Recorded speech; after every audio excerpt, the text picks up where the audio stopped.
یہ کہانی انہیں ضرور سننی چاہیے جو چھوٹی چھوٹی باتوں پر بہت زیادہ سوچتے رہتے ہیں۔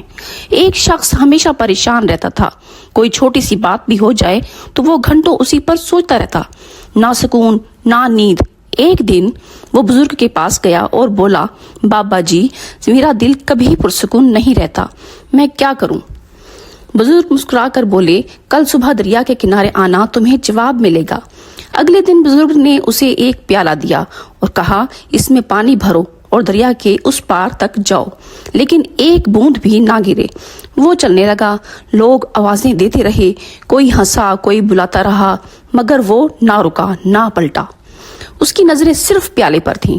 جب وہ واپس آیا تو بزرگ مسکرا کر بولے، بس بیٹا یہی زندگی کا راز ہے، جب تمہارا دھیان اپنے مقصد پر ہوگا دنیا کی باتیں تمہیں ہلا نہیں سکیں گی۔